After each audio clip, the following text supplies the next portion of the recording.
Yeah. Hey, welcome back or welcome to another episode of The Real PLC. Now, this isn't like any normal PLC. This is a meeting that shouldn't be an email and you actually want to be here. And I promise you, you know what's got you hear what's piping through right now. You can't help but smile. Today. Hey, we got the man, the myth, the legend. Let me just say this. This guy, right? Now, I haven't known him for long, but I feel like I've known him forever. I ain't heard nothing but good things about him. Kids talk great about him. Yeah. People talk great about him. One, he take care of me, so it's easy for me to help too. The man's got a track record. If I tried to read it out, we're gonna be here for a while. Man, we're gonna be here for a minute. He got an interview every time you turn around. So the media is always in his face with some type of question. Oh yeah.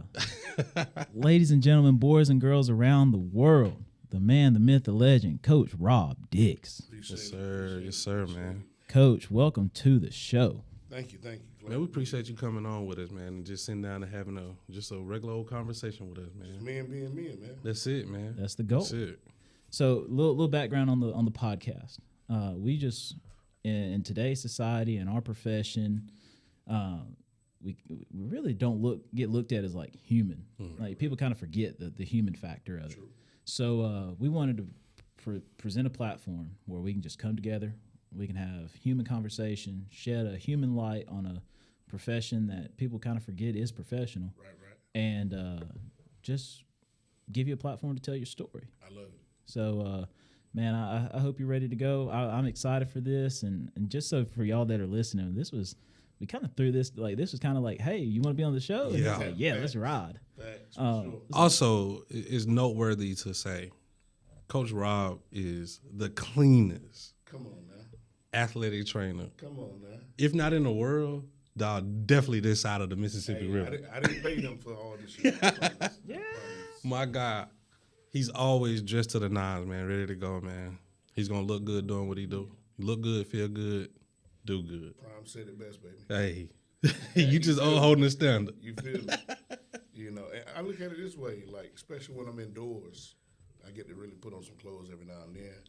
And y'all really hadn't seen much of what I used to do. I used to be suited and booted. Wow. You know what I mean? But You dialed it back, son. they had to dial it back because sometimes it's tough. I had to get used to when I was wearing a tie. Got to put the tie in the shirt, throw it over the shoulder. So I went bow tie. Yeah. And then them hard bottoms playing right on the court. It was like, come on, man. So now, I'm wearing the J's now. Yeah. So they're a little more comfortable. Right. You feel me? Get a kid something to talk about. Yeah, they definitely. One of them told me, I'm talking about it. one of them told me the other day, was like, Coach Rob, I ain't seen you in the same pair of J's yet. Dog. I'm like, you looking too hard. Man. But nah, I love it, man. It's good. It's just keep it fresh, keep it professional, keep it. You got to do something. Yeah. You know what I mean? So, like Prime said, baby, you got to look good. Dog, I definitely look up to you in that respect, though. It, bro. Like real talk. Like I know for a fact, Coach Rob's gonna come in here and do his job every single day. Facts.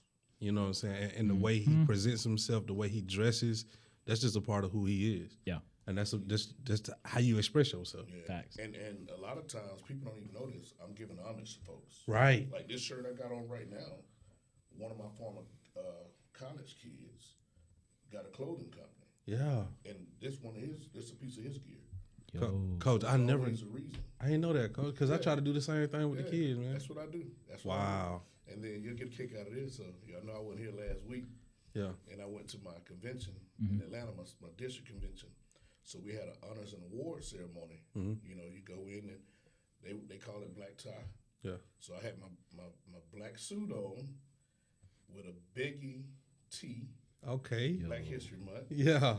And my bread fours. Oh, Coach. Why you killing like that, Coach? Hey, I seized the opportunity. You got to. You feel me? You got to. Now, in that setting, and I was lucky that we had a bunch of students there because the rest of them didn't even know. They had no clue. I tell you what, I'm going to text y'all the pic before we leave. Yeah, do that. So y'all can see that. But let's get this thing going, man. All right. So the way that's formatted is, and just kind of so you can get a little background on it, is when I say tell your story, Coach, we're going to go all the way back to the very beginning. Easy. And and I'm gonna nerd out for a second. Eventually, we're gonna let you hop in a time machine and kind of play with time. Let's go. And then we're gonna push the envelope a little bit today, but we're gonna have fun with it. Lucky for you, I'm a nerd too. So let's do it. Let's do it, baby. Love it. So let's start at the very beginning. What was little Coach Rob like? Man, that cat was into everything, right? Like, and it's funny because I look at my son now. Yeah. The boy came off that tree. Listen, that's my seed, like 100%. Yeah. And it's funny when I talk to my mom about it. I'll show her a video or a picture or something. She's like, golly, you did that same thing. But coming up, man, I was into everything, into all the sports. Mm-hmm. So I'm the middle sibling of 3. My brother's 3 years older than me. I'm 4 years older than my sister. And, you know, my brother was into a lot of sports and stuff, so I got to be the same way. Right. But always being the youngest and the smallest, I'm playing with the bigger dudes all the time, which I think helped me out. Most definitely it does, yeah. My skill level matured a little bit quicker than others, but like you said, D, I was a nerd, bro. I remember in 2nd grade, I'm writing poetry. Wow. Yo. In 2nd grade, right? I'm talking about deep stuff. So that year in 2nd grade, my mom had another kid that was dead on arrival. So my last sibling. And, you know, in the talks before that, that's supposed to be my little guy. He's supposed to have my initials because my sister had my brother's initials. Okay. Yeah. You know, I'm already in my head. I'm seeing him follow me everywhere I go and all this stuff. So I was hurt. Yeah. And I sat down and wrote a poem that later on, you know, we'll get to that part, but later on resurfaced. And I'll tell you how that went in a little bit. But into all the sports, run around, you know, the neighborhood, the likable guy. Yeah. You know what I mean? I can see that. No. Likeable? Never. Never. It was funny, bro, because a lot of folks thought I was older than my older brother. I'm like, nah, he the oldest. They're like, oh, I thought he was following you. I'm like, nah, I'm following him. Yeah. So, dude, you know, we get a bicycle for Christmas, bro. First thing we do, take the brakes off. Who needs a break? What? We got the pegs. We got the pegs on the seat. Oh, we dangerous. I'm riding down the street standing on the seat, bro. Golly. No brakes until I hit a parked car. The car was at the stop sign. I hit the car. That is the break. Hey, Yeah. face on the windshield. Lady scared. Yeah, I never took brakes off again. Yeah. But just adventurous, man. Just wanting to know what was on the other side. Yeah. Wanting to know, you know, what's beyond where my community was.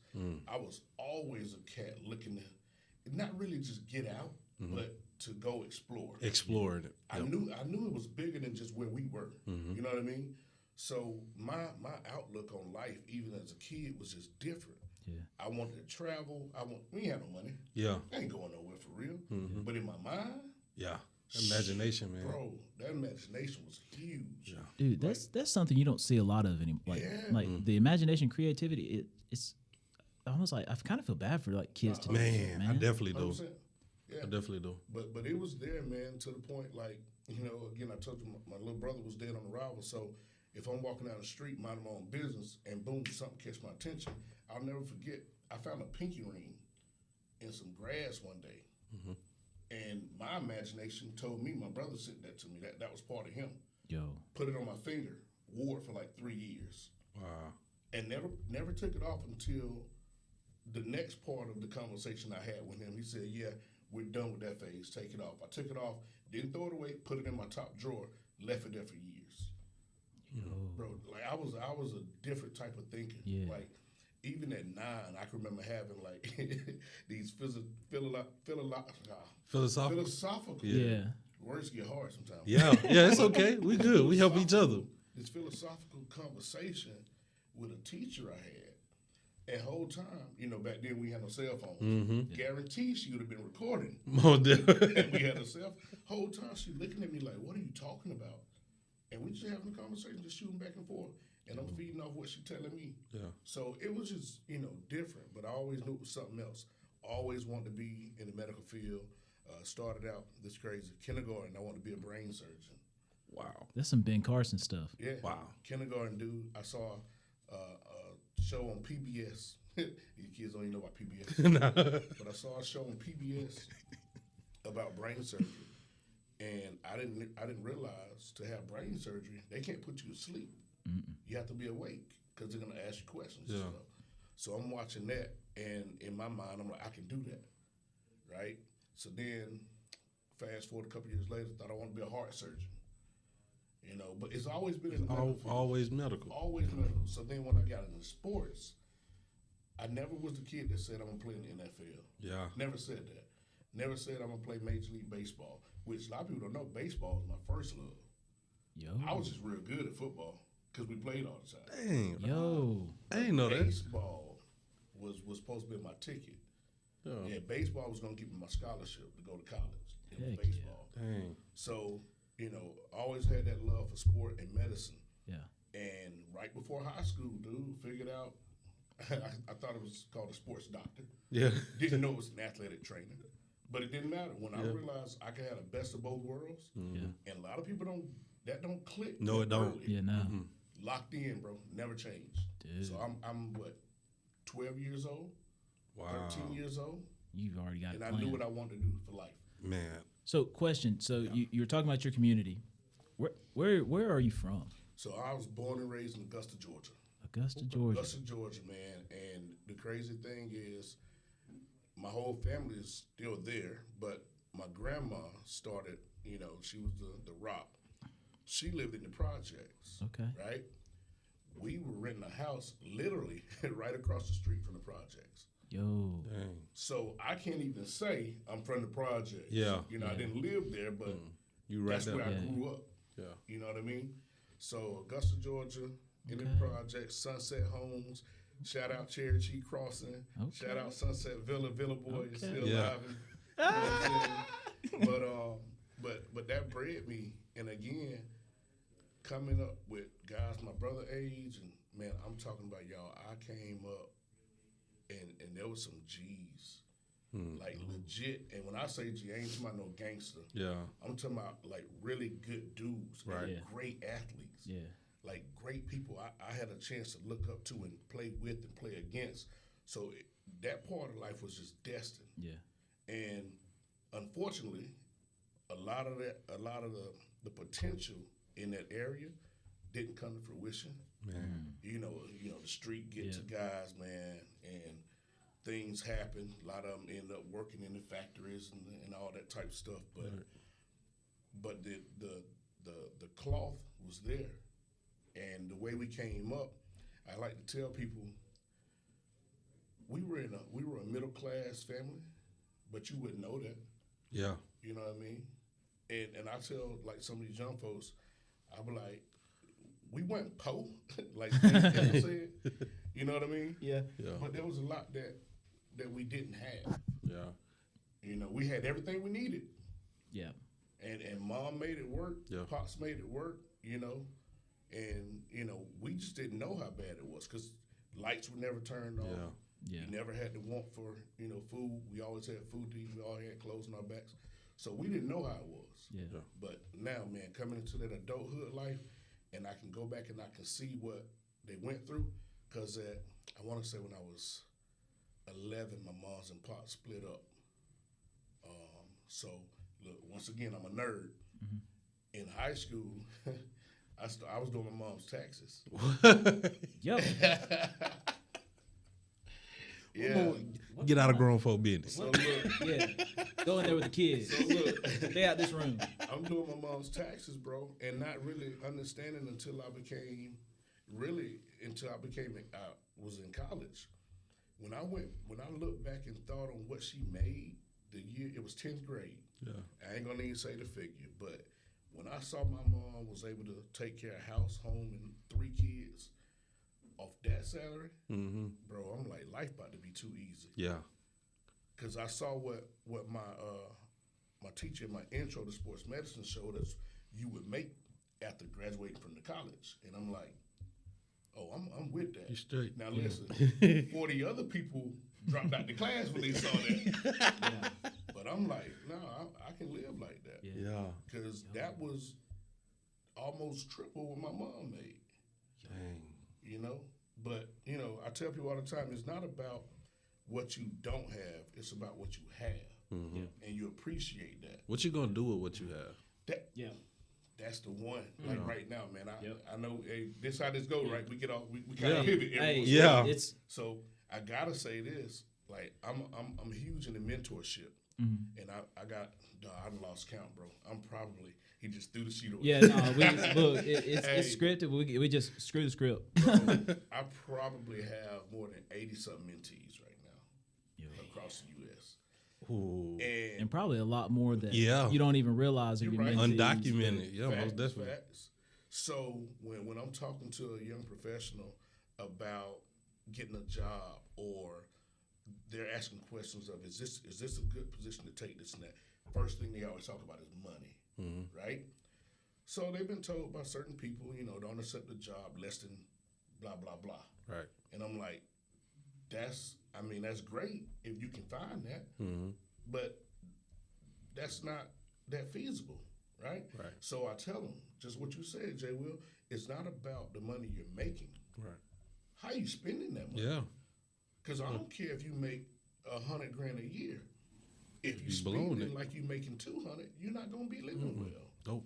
It ain't gonna work for you. And that's the part that sometimes we gotta adjust. But anyway, we can go back to. So, talking about the education side of things, and that sounds weird, don't it? What did I do? I think your mic went down. Test. There There you go. There we go. We back. I don't know what was up. That was weird. It was giving me like some weird reverb in my ears, and I was like, "Wait a minute, I don't like that." Give it a DJ on the bottom. Yeah. I know. DJ Reed. Yeah, and DJ Reed chopped and screwed it up. Lord, are we going to be able to air this? No. Anyway, so talking about school and talking about, you know, you've already just given us so much insight. Like, is there like a subject that stood out to you? Because obviously science is there. You're talking about poetry, so like language arts, you know, Don't that forget stuff. taxes. Math, like. Bro, you're giving me like polymath vibes here, bro. like I feel like some savant stuff. Almost. Yeah. Dude, I'm all about numbers, but I love science. I mean, I was again. I'm still a nerd, right? hey, it's a term of endearment for me. I was that guy, and this real facts. I was in class, and I think sometimes it would get so easy for me because I enjoyed it. Man, I sit there and make up songs about parts of the body and stuff. Dude, it was bad, but it was cool. I made it cool. Yeah. I made it cool. Yeah, that's one of those things you can say in some settings, and people look at you and go, Yeah. "Bro, that's weird." Yeah. But you say it around us, Look, we're like, I "All right, feel I got you." safe space. Dope. Yeah. Safe space. Yeah. Bro, I had these 2 words, bro, in it was Anatomy 2. So I took advanced courses too. I took AP courses. So I was in Anatomy 2. And my teacher, we were very, very close. Yeah. She actually had my brother first. Right? Okay. So when I went to the high school for orientation, she said she saw my name on the roster. So me and my mom walked around to the classroom. She had already went next door to the other teacher who had my brother as well. And they were like, oh, bleep. We got another one. So we went into the one room and met with both teachers at the same time because they got to know, like, who's coming in, right? So when they found out I was nothing like my brother, they were relieved. Woo. Like, we thought we had another one. We were just talking about it, and he was man. My mom was at that school every week, bro. Yeah, Every man. Every week. So, but anyway, so me and this teacher got real close, and I remember in Anatomy 2, I had these 2 words. She used to hate it. I'd just be in class yelling it out all day. So one was, and this is how I would say it. Latissimus dorsi. Just nerd stuff. And that cracked me up. I don't know why. I have no reason why. I don't even know what the word don't said either. is. Okay, so it's your lats. Oh. The word. It's latissimus dorsi, right? That makes sense. But I would say latissimus dorsi. And she just crack up. But then I'd come back with sphincter. Bro, I promise promise you. And to this day, like I just saw those words and it just take on a different. Yeah. Like, and I'm a visual dude. All right, so I'm a visual guy. Okay. I got this gift and a curse. I gotta. It's. I tell people all the time. It's not that I don't think I for real have a photographic memory, but certain things that I see, I can't forget. I'm the same way. Yep. I'll never forget it. I can't forget it. Yep. And honestly, I got through my first 2 science courses in college without ever taking a note. Dang. Never took a note. But when test time comes, I remember everything that was on the board. Yeah. Everything he wrote on the board. I'm so jealous. No, I remember how people were talking when they wrote certain things. Yeah. What you were wearing when you, like, for real. The inflections of their speech. Yeah. So Big time. But Reed, don't feel too bad. Yeah. It's a blessing and a curse. I feel like the dumbest guy in the room because I was the one that was always like, can I record this lecture, please? Because I'm not gonna remember it. Some stuff you wanna forget. Yeah, you definitely do, and you can't. And you can't. can't. I think that's where the grades come from. I think, latissimus dorsi and sphincter, man. Those that did it for me. I just feel like whatever you say, latissimus dorsi. Yeah. Like you should be like doing like Tony Soprano, like gabagool. Like I feel. I would say it, and the whole class just erupt. And I wait. Sometimes I wait because we got a test. I'll finish the test quick. Boom, I'm done. I'm bored.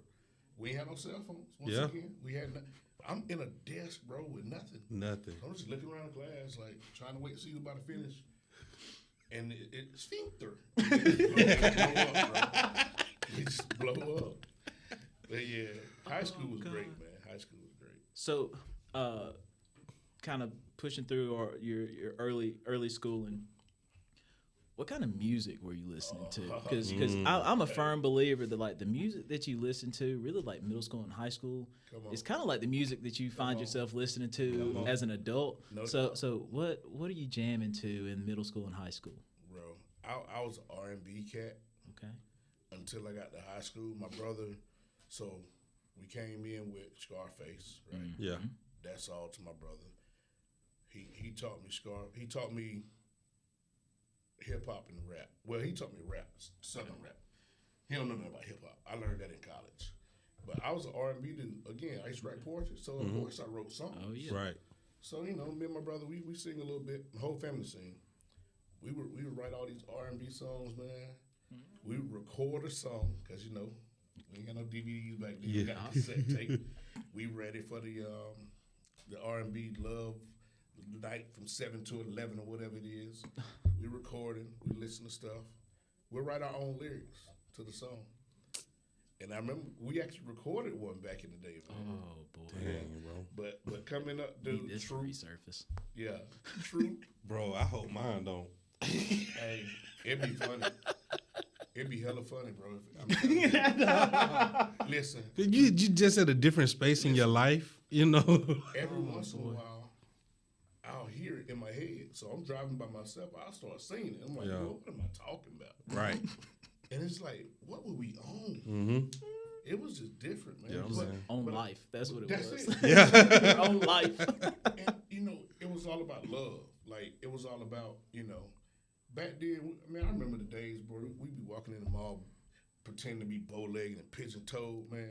Like, folks think that's fake. Like, no, we really did that.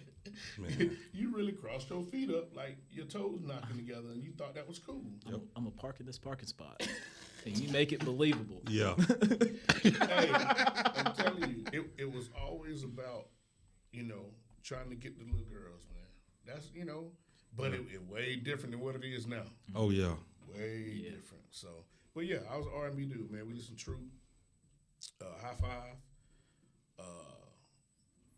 who else?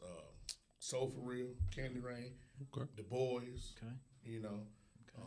All them cats, man. It was about. It was just the soul music. Yeah.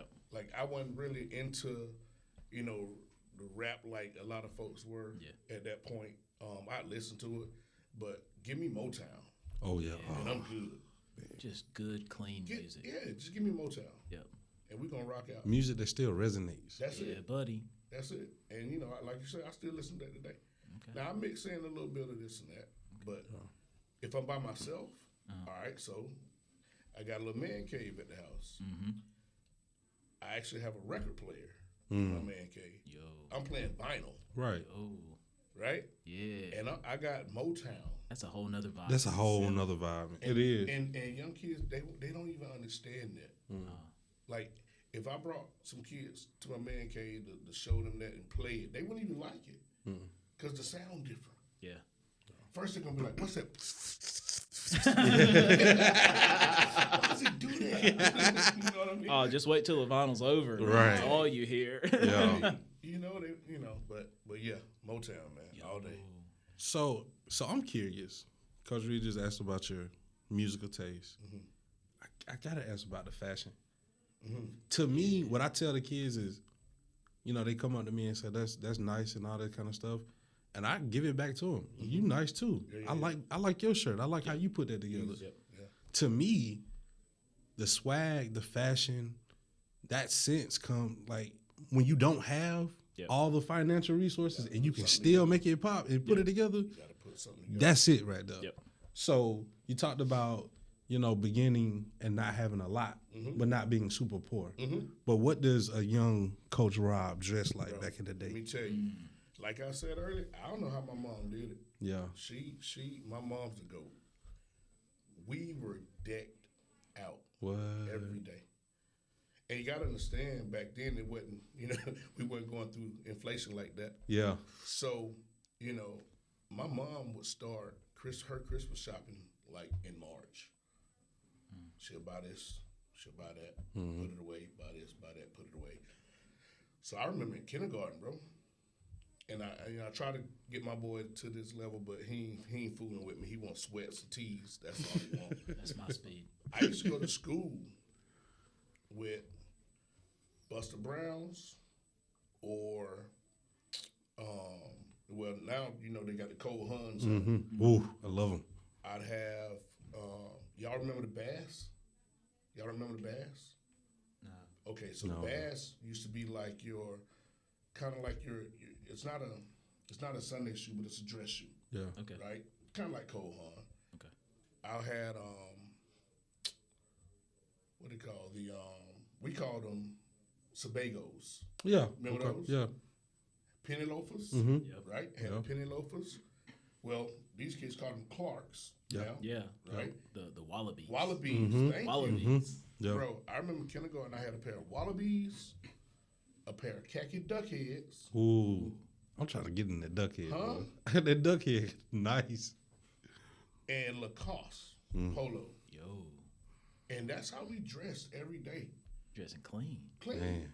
So then once I got close to the size of my brother in middle school, so we were decked out, but we were sharing clothes. Yeah. Yeah. So Know that. one week, he'll rock the teal silk button up. We had silk button ups. You ain't gonna see these kids no silk these days. And I'll have on the burgundy John. Next week, he got the burgundy John, Yeah. and I got the teal. Yeah. So you just gotta make you know we made it work. Man. But that was me, man. And even all through high school, man, I'm rocking polo shirt, not Ralph Lauren, Right. but you The know, style, the polo style. the Yeah. 3-button with the collar. Yep. I'm rocking polo or button up. Yep. I rarely ever wear jeans, but if I'm wearing jeans, it's probably with a button up. I rarely wore t-shirts. I'm wearing t-shirts on days. I never went home after school. I always had something after school, whether it was practice, poetry reading. I was in a drama club. I was in the chorus. I was in the Foreign Language Society, National Honor Society. Keep going. Listen, bro, I never went home after school Wow. in high school. Never. Yo. Right? So depending on what I had to do after school, that determined really what I was going to What wear. you want well. Yeah, I didn't really rock a t-shirt until my senior year, and then it would be a t-shirt from like whatever school I was talking to be recruited for, like once a week.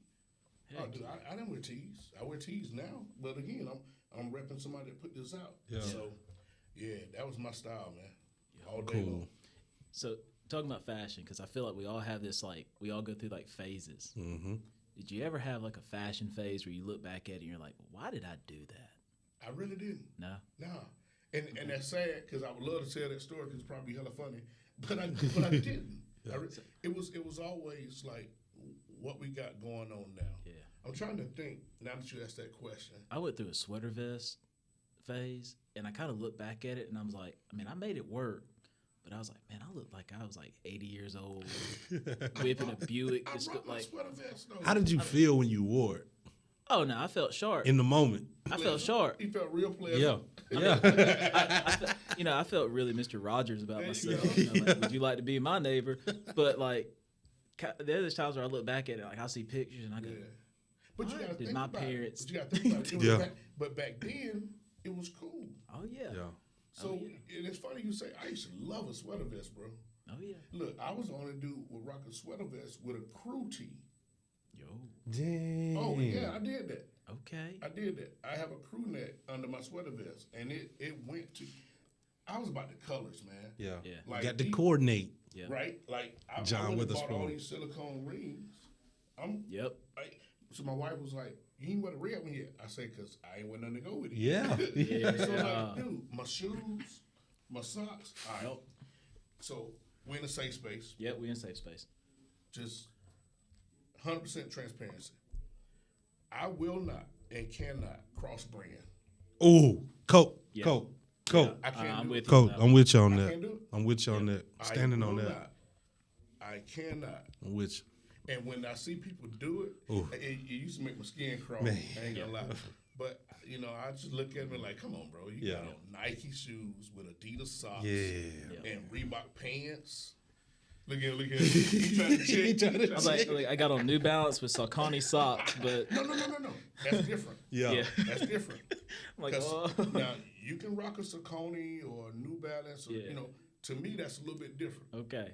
You got me The bigger self-conscious. brands, no, the bigger brand, like, bro, Can't have Nike and Under Armour. there you no. go. Yeah. Thank you. Can't do that. Can't Yeah. do Can't it. do See, I get paranoid like on the coaching side. Yeah. You know, here like we wear a lot of Nike stuff. Nike. Yeah. Yeah. And so, man, I got a pair of Adidas, and they look good. Mm-hmm. Like they're red and black, they're school colors, and they are comfy. But if I'm wearing a Nike pullover, I feel guilty wearing those Oh no, Adidas. 100%. Yeah. Turfs. So you got to go get an Adidas pullover. You got to. Then I'm like, do I want to spend the money on that? But I got a pair of Nike turfs at the house. I'll just wear the Nike. Yeah, turfs. Yeah, make man. it easy. Make it Yeah. easy. But yeah, I just can't do it, man. I don't really like the cross brand I stuff can't either. do it. And I tried one time. I ain't gonna Ooh. lie. I tried. I was like, all right, look, because you never know what might happen. You might get caught up somewhere and you might be without. Mm-hmm. So I'm gonna do it on purpose today to make sure I can do it. Right. Bro, I got to about to walk out the door. He said, no, I gotta change. You gotta So dirty. change. Gotta change. I gotta change. I couldn't do it, man. Like myself, I'm not a big Under Armour guy. Yeah, But yeah, for yeah. Christmas, I got the brown Under Armour quarter zip. Yeah. I love it. Love I it. rock it whenever I want to. I rock Yeah. it. Yep. But you're not gonna catch the Nikes on my feet. No, can't do it. Can't do it. It's something. It's like that crossing that red line that you can't cross. Like you don't even know why you can't cross it. You just can't. You know, I had a picture from college pop up the other day, and so high school's already weird. College is a little bit different because you're still trying to figure yourself out. Mm-hmm. Yeah. Man, I was wearing like a team issue like shirt, Mm-hmm. some like beat up sweatpants, and some like Sperry like boat shoes. And I was looking at that, and I was Wow. and I'm sitting there like I was like, I'm walking across campus thinking I'm like hot stuff. Yeah. And I see this picture, and I'm like, bro, you literally have on like army issue everything, some busted up sweatpants, and some Sperry's. Like, Sperry. why did you think that was cool? Then I was like, Bro, you was just trying to be comfortable.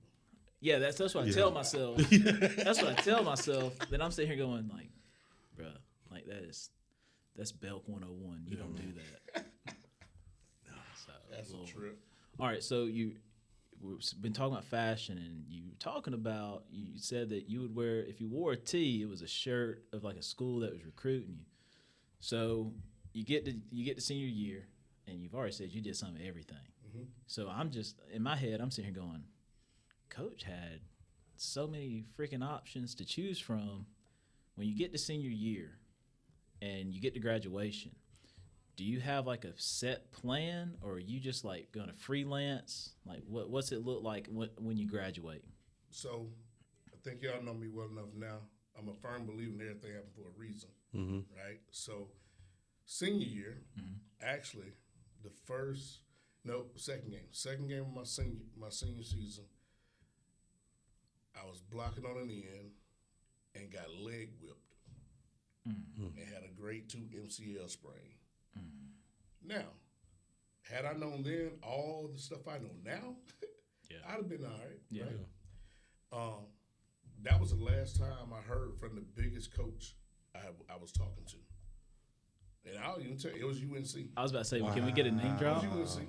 Now, I ain't going to drop his name. It was UNC. And I tell this story to a lot of young guys just to let them know when you get to that level, it's a business. Because you got to remember, I didn't even want to play football in college. Right. I wanted to play baseball. I say baseball. You said baseball was your ticket. But I couldn't afford college. Yeah. So, however the money go. There you go. The best way possible for me to get that degree, I was going to do that. Yep. So, I was fortunate enough to be talented enough to have some colleges look at me to play football. Yeah.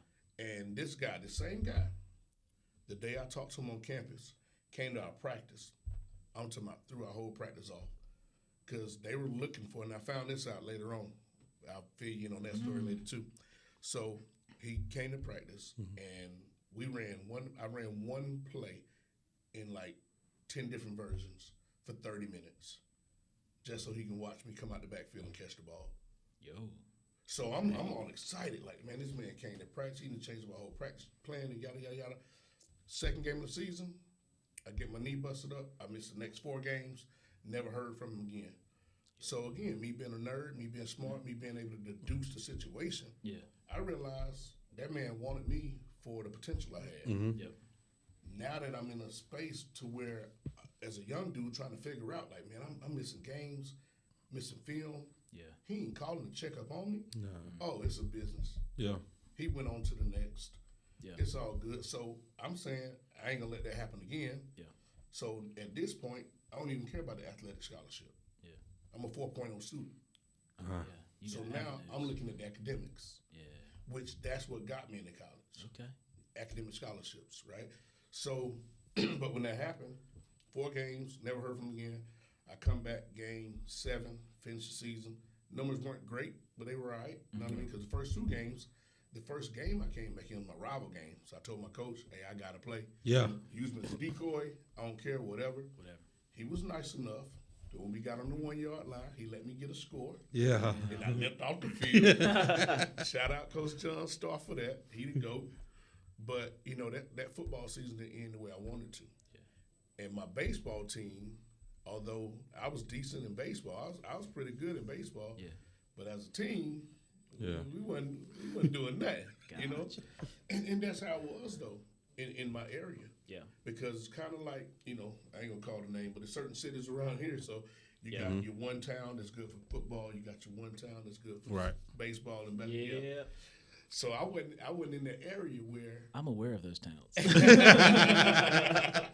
I wasn't in the area for baseball, but you know, I legit love baseball, man, and I practice. You know, I hone my skills. So, I forgot to tell you that in the spring I actually played baseball, tennis, soccer, and I was a thrower in track. Yo, that's all during the same season. Yeah. I've literally played a soccer game, changed my gear, and went and played a baseball game on the same day.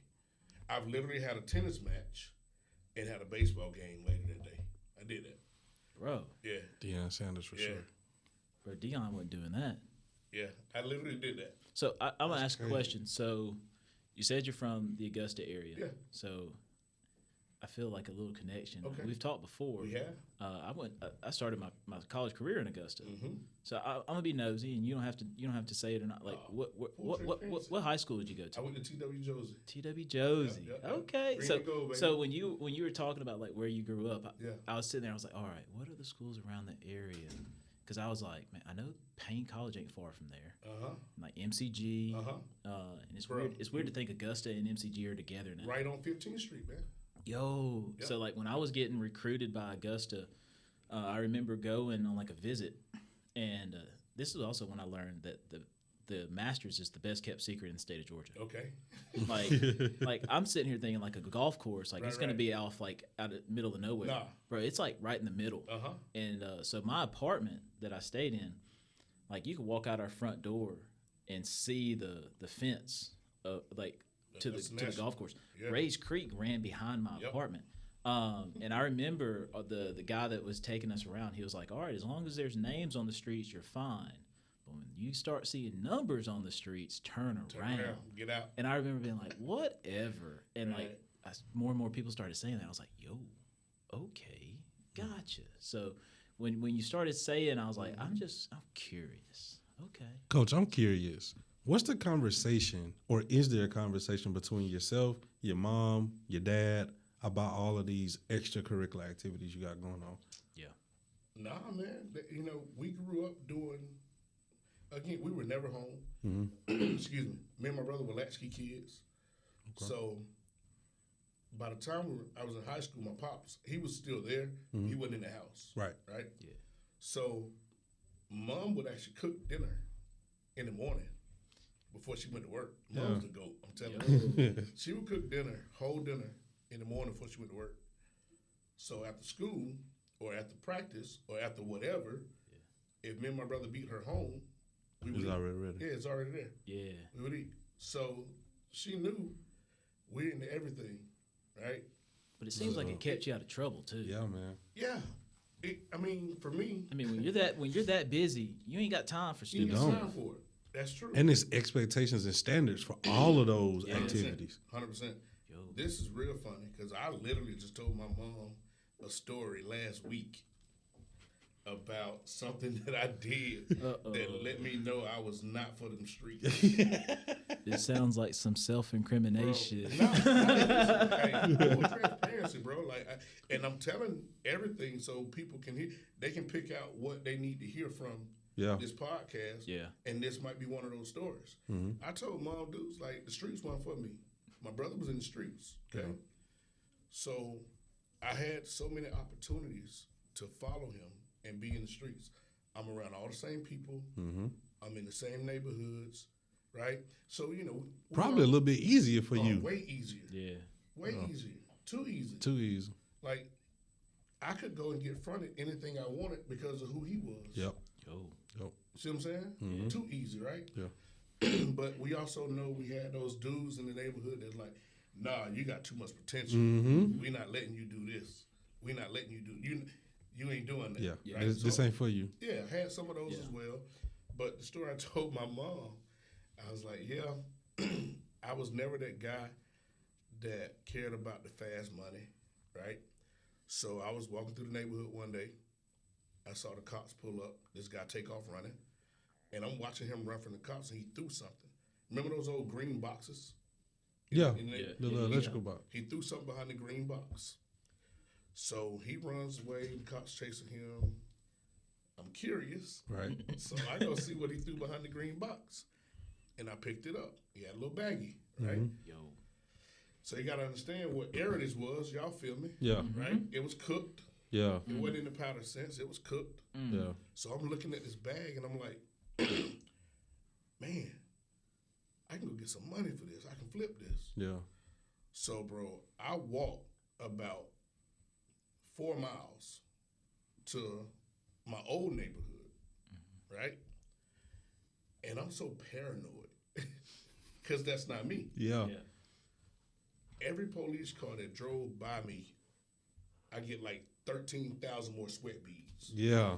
And I got into the neighborhood, literally right outside my aunt's apartment, and the last cop car that rolled by, I'm done. I saw somebody who I knew was in the game, who I grew up with. Yeah. I just gave it to him. Yeah. I could have been like, hey, give me this or that. Nope. No, you don't even want to be involved. I want it off me. Yeah. And that was the day I knew. Never seen it since, never touched it since, never wanted it. Yeah. But it was like one of those deals that, again, everything happened for a reason. I had to know that. I had to go through that and realize this ain't for me. This ain't for me. Because I seen other guys making it look so easy. Yeah. And I'm sitting in the room with them, watching them do it, breaking bread with them, eating with them. You know, so it's right there in the palm of my hand, and I'm like, nope. Yeah. I ain't doing it. I think that's powerful, man. Because like I try to talk to the kids and let them know like certain situations shouldn't have to escalate all the way Facts. to the utmost horrible for you to, you know, for something to click to you, man. Yep. And it didn't No. for you. You just walking down the street and you like, yeah, bro, this ain't for me. Again, Like, so I had a glimpse of what it could have been if, woulda, coulda, shoulda. Yeah. But I also knew where I wanted to go and what I wanted to be. Exactly. And that overpowered that. Yeah. And it was never about that quick $120 I could have made off that bag right then. You know what I mean? It wasn't about. To me, it's never been about the clout. You're thinking long term. There you go. Yeah. But You're playing chess. They're playing say, checkers. When people say they're doing that for clout, nah, man. You're doing that for that quick cash. Yeah. And that's it. Yeah. So I knew I was, I'm going to get paid at some point. I ain't even old enough to have a job yet. Yeah.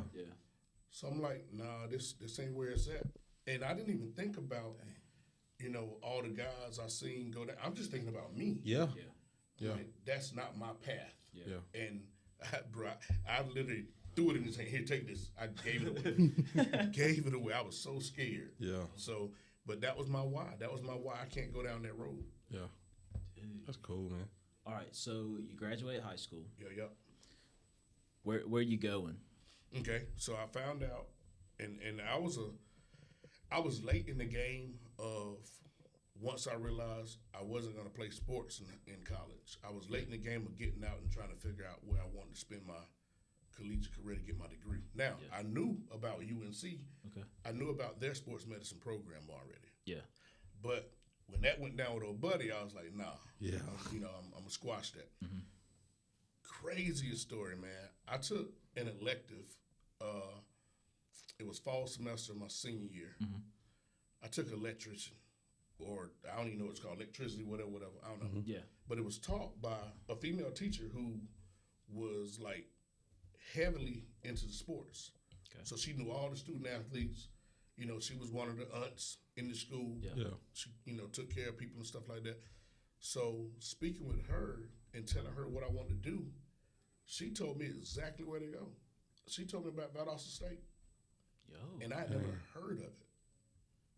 Never heard of it. But she told me Valdosta State has an athletic training program, and boom, I looked it up, did my research, just like that.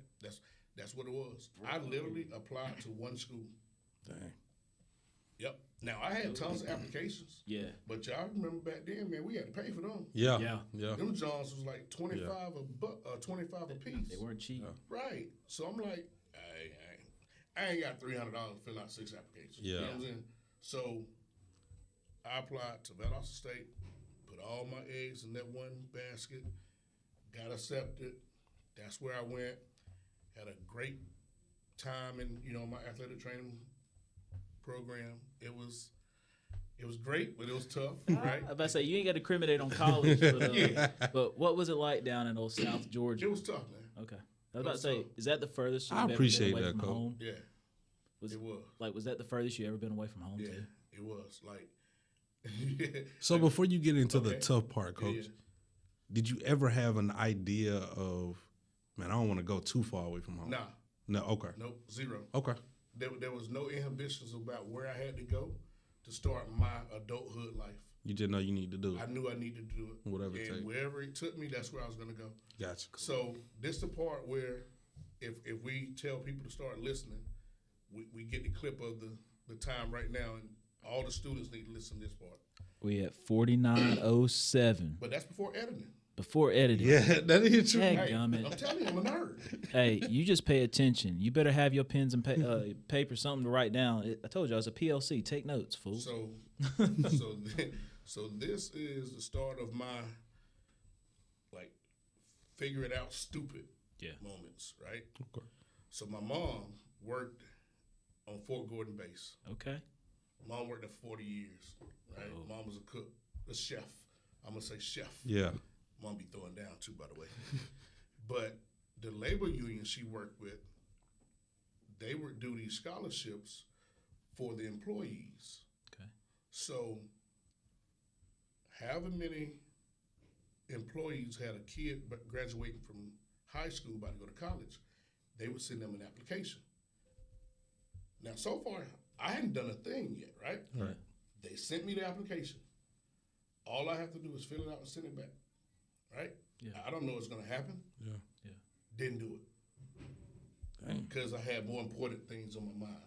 I'm thinking about parties. I'm thinking about graduation. Yeah. Thinking about girls. Yep. Right. Thinking about sports still. I'm still playing sports. Yeah. So never did it. Okay. Already been accepted to Valdosta State. Figure I'm gonna get the Hope Grant because I'm a 4.0 student. So I'm good on that. So appreciate your scholarship, but I probably end up putting that application in the trash. Stupid. Yeah. I get a call one day, and it's summertime. Now I've already graduated. So think about it. I've graduated. It's summertime. Yeah. School starts In August. Like, yeah. I'm about to go. Yeah.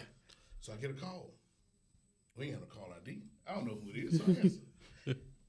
And it's one of the ladies from the scholarship foundation. And she says, "Hey, may I speak to Rob X?" I said, "Yes, ma'am, this is he." She says, "How you doing today?" "I'm fine. How are you?" I said, "Hey, I've been looking through the records, and it seems like we don't have your application yet. Have you filled it out?" "Yes, ma'am. I filled it out, and I thought I sent it back." "Well, I tell you what, we'll just send you out another one. You fill it out and send it back to us." Boy, I lied out my lied so bad. Shame. So a few days later, I get that application in the mail. Yeah. You know what I did? Yeah.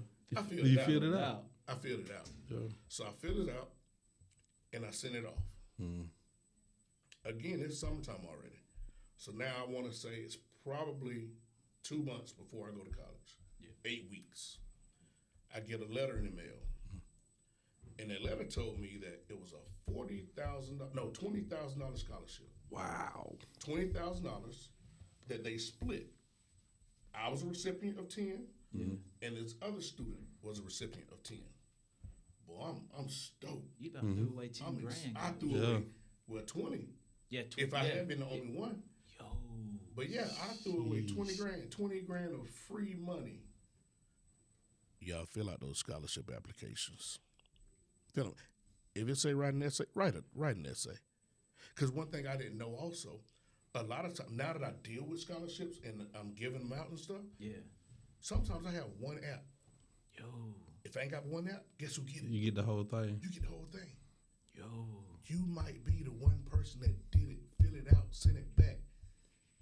Dang. This story gets even better. So now I got 10 racks. They got 10 racks, right? And meanwhile, I'm still that dude I don't really know much about. I didn't even know if they didn't use that money, it come back to me. They write me a check. I didn't know that. Yeah. Right? Because I got Hope Grant. Yeah. Everything paid for. So that 10 come back to me, and I'm not even knowing at the time. That's your fun money. Huh? Ooh. Say it loud. That is your fun money. Right. So At that point, you got paid to go to school. You having fun. Bro, y'all want to talk about that later on? I tell them. I be telling them. So listen, so you said full transparency. listen, you can ask me anything you want. I will answer any question. So, so 10 grand. This 8 weeks before, right? So now I think I did my orientation. I got my schedule. Everything's done. I'm ready to go. Yeah. Man, I've been out, bought my sheets and everything from the room. Once you buy those curtains, it's Yeah. legit. It's legit. You Is about it? to go to college. Got Bro. the trash can of iron. 2 weeks. Hey, trash can and iron. You right. Gotta have that iron. Fit gotta be pressed. They don't know about them creases. Nah. But check it. 2 weeks before I go to school, I get another letter from the Scholarship Foundation. Yeah.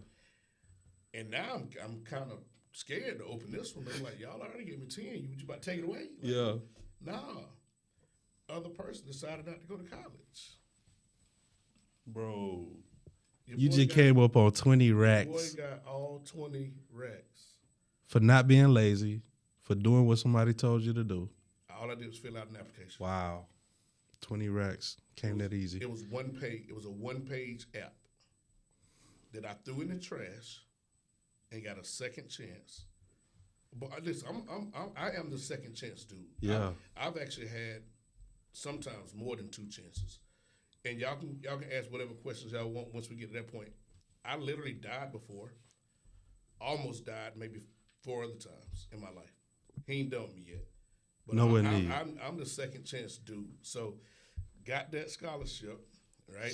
So for those that are just listening, I'm holding a piece of paper and I'm looking at this going, this piece of paper could be 20 grand. 20 grand. 20 grand. One piece of paper. One piece of One paper. side of it. Just one side. Just one side. Yeah. So at that point, Coach, you probably just filling out just some simple information. No, listen. The hardest question on there was, what do you want to major in and what do you want to do with your life? They don't make them And like listen, that no more. it was a box. So it wasn't even like a 500-word essay. It was a box. You could just- maybe enough for 3 sentences.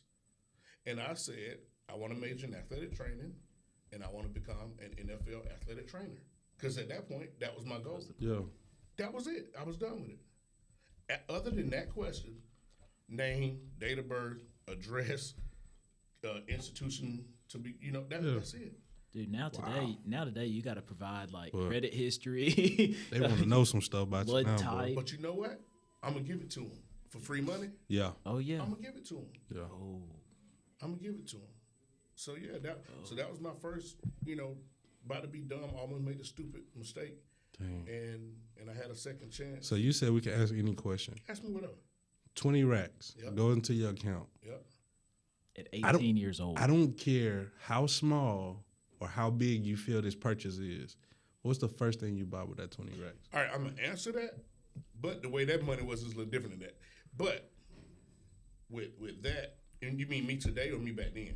I'm talking about back then. Oh, back so then. so it came to you, right? Like you, Well, or did you have to? It had to go to the school. It went to the school. Yeah. It went through the school Right. to me, Okay. but they still broke it up Into those payments to into you. semesters. Well, actually, my first year I was on quarter system. Okay. So the first payment was for so I got $5,000 a year. Okay. So that first $5,000, they broke it up into 3 checks. So I got one my fall quarter, one my winter quarter, then one my spring quarter. Okay. Gotcha. Yeah. So that's how they broke it up. I got you. But had it been one check for Yeah. 20 racks, oh man, I had a Cadillac, buddy. I had a caddy. Your boy pushed the bro hand.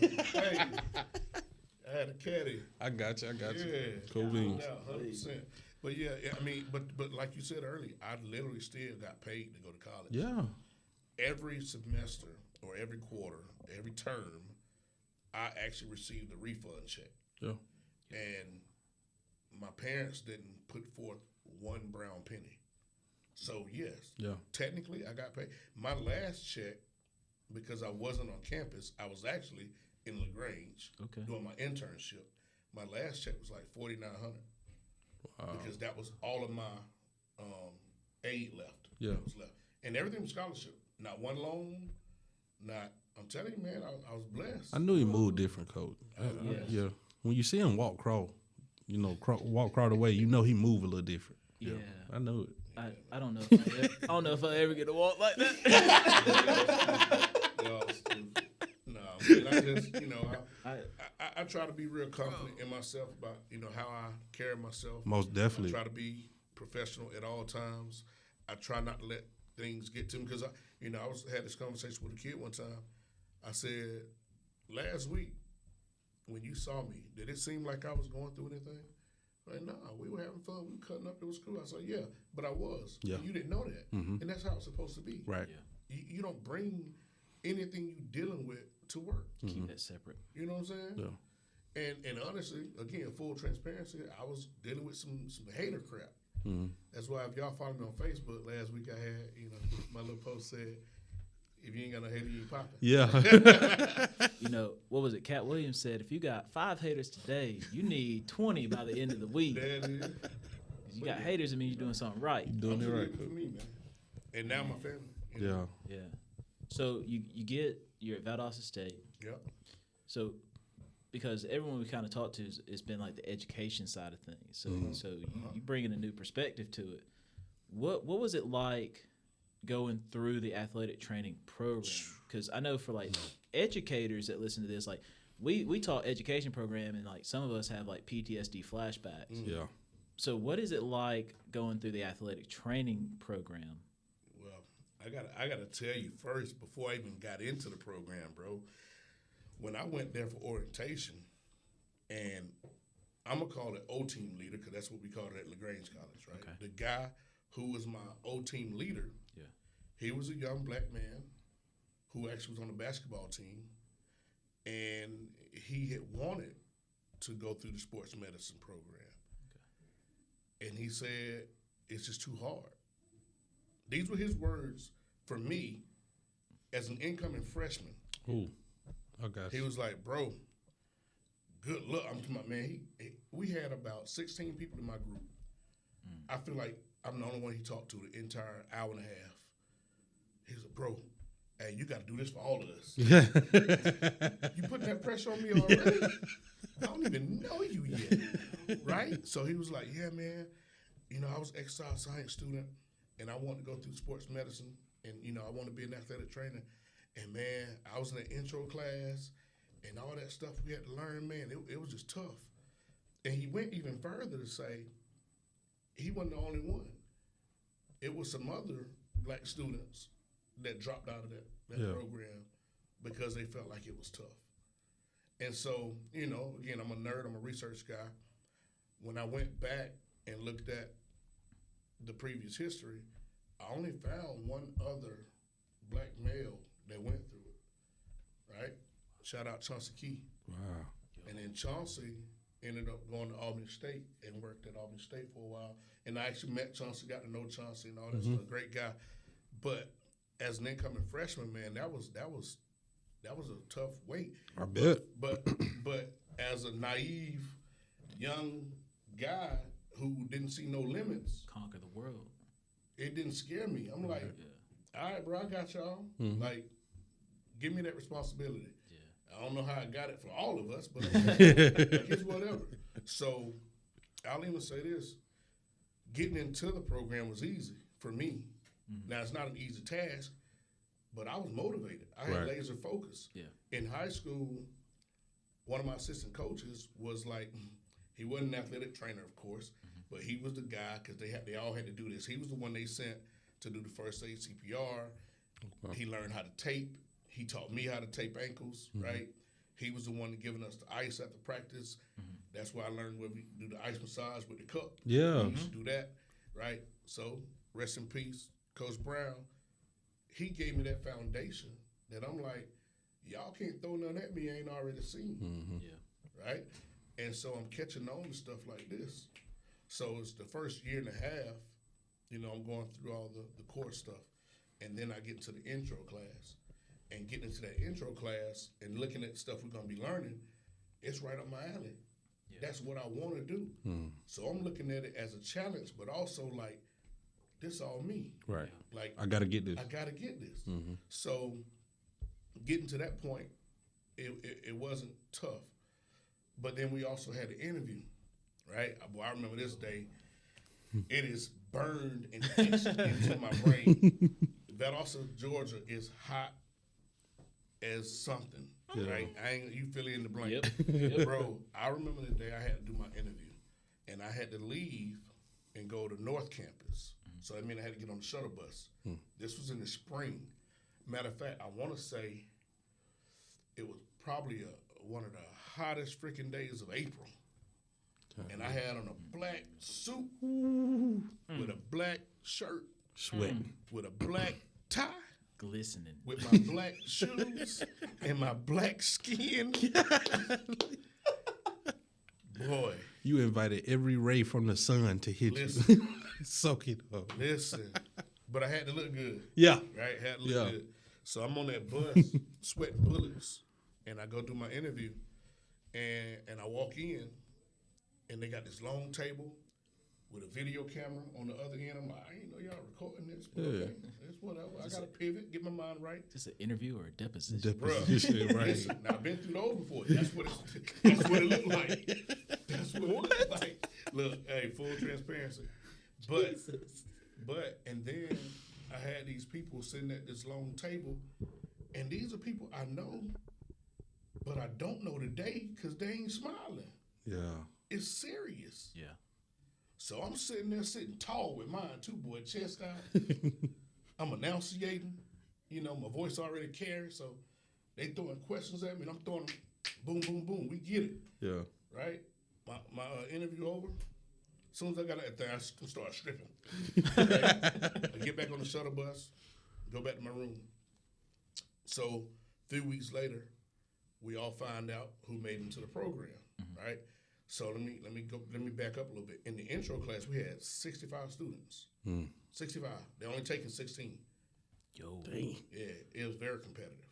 Ooh. We had 65 students, only taking 16. First week of class, shout out Coach Tucker. He writes some numbers on the board. First number he write was 3.36, something like that. I forget the actual numbers. Second number he write 16. Third number he write 25,000. Right? GPA, number, Yep. And then salary. There you go.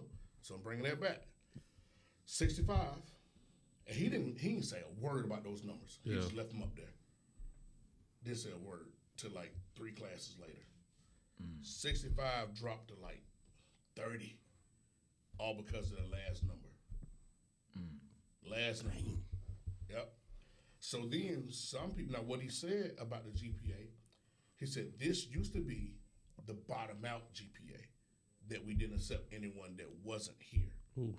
But it's not like that anymore, because now we know you got to have multiple things. Like, you know, we're trying to be more inclusive, right? So then 16 was 16. They only gonna take 16. And that 25K, that's what you look at making once you're done. So after he explained those numbers, the next class, we were down to probably maybe 30 something. Because the folks that didn't have the GPA, that didn't really listen to what he said, they dropped out. Right? So anyway, long story short, I do my interview. That was the last part of getting in. I get accepted. So I'm in the program. Hard part over. I'm thinking, right? So over the break, they sent us out our what they call our clinical rotations. So when we get back, and this, I forgot to tell you, this was the fall. Okay. So we come back in the spring. So when we get back, we start those clinical rotations. I had men's tennis, right? I'm like, all right, should be pretty cool. I played tennis in high school. Be all right. Day one, I get there, I'm the only one there. Mind you, everybody else in my class had an upperclassman that they worked with. Yeah. Okay, we had 3 athletic training rooms on campus. We had one at baseball, one at football, and one at what we call PE complex. Tennis works out of PE complex. The administrator that covers the PE complex was our program director, who's gone a lot because she's at meetings. You know, she teaches 3 classes. She's very busy. She got kids of her own. A husband who back then I think was in Major League Baseball. Yes. So this is the person you're supposed to go to if you need help. She wasn't there a She lot. ain't there. I didn't have an upperclassman. What do I feel like? Alone. I feel like I was alone. Yeah. And it was tough, but it was good for me because I challenged myself to take care of it. I'm taking care of it. My very first match at ABAC College down in Tifton, Georgia. We drive the little 45 minutes or whatever from Valdosta to ABAC. We're the first team that gets there. We get off our vans, we get in, I got my kit, I got my supplies, I go set up. Another team comes, another team comes, another team comes. Now it's 9 schools at this tournament. I'm looking around. Oh, trying Coach, to find the other don't athletic say trainer. Don't You by say yourself. it. Are you the only AT? I'm not even an AT, bro. I'm a student. My first semester in. And you responsible for 9 schools. 9, bro. Who else gonna do it? Oh. Now, one team brought an athletic trainer. I'm a student that travels with my team. I go everywhere the men's tennis team go. Now, there was an upperclassman that was with the women's team. Mm-hmm.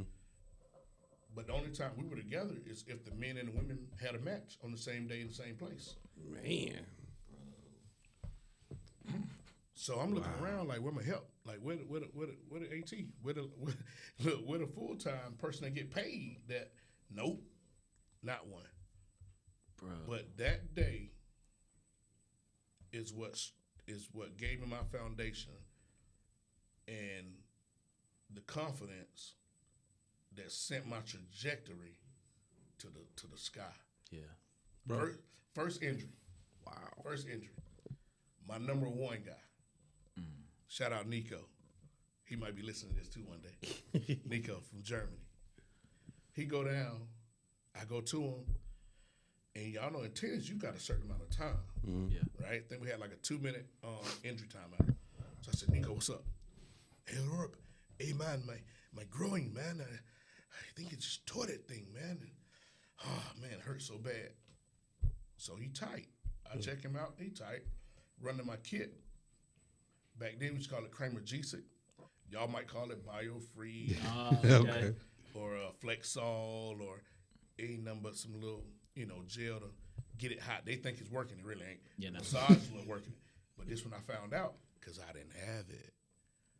Oh, man. I didn't have my atomic bomb. Oh. But I had petroleum jelly. I had Vaseline. That's that Vaseline, y'all. I had Vaseline. So listen what I did. Instead of taking the tube out to where he was, I put my glove on, put it on my glove. Dang, I ain't never tell Nico. Bro, you placebo. Jedi mind trick him. I ain't never telling this story, so this first time he I got that Vaseline, bro. Went out there, I massaged her. Y'all out there gross. My boy won the tournament. What? Yo. But now after that match, he came back to me. Hey, Rob, I need some more of that heat stuff. Bet, I got you. I got you. I got you. So then, check it out. Yeah, placebo. Jedi mind trick the Listen, fool out of yeah. it. Placebo is your best friend. It is. Boy, I got some stories. We were talking about can't make this placebo 3 and hours. psychology, man. Listen, bro, I got stories. I'll tell y'all off this because it'll be 3 hours. Look, we're just gonna go ahead on the air right now. Let's go. We're gonna have a round 2. Let's do it. Because I know we ain't gonna get to everything. Yeah. So if you cool with a round 2, we gonna make a round 2. We gonna cover what we got to cover today.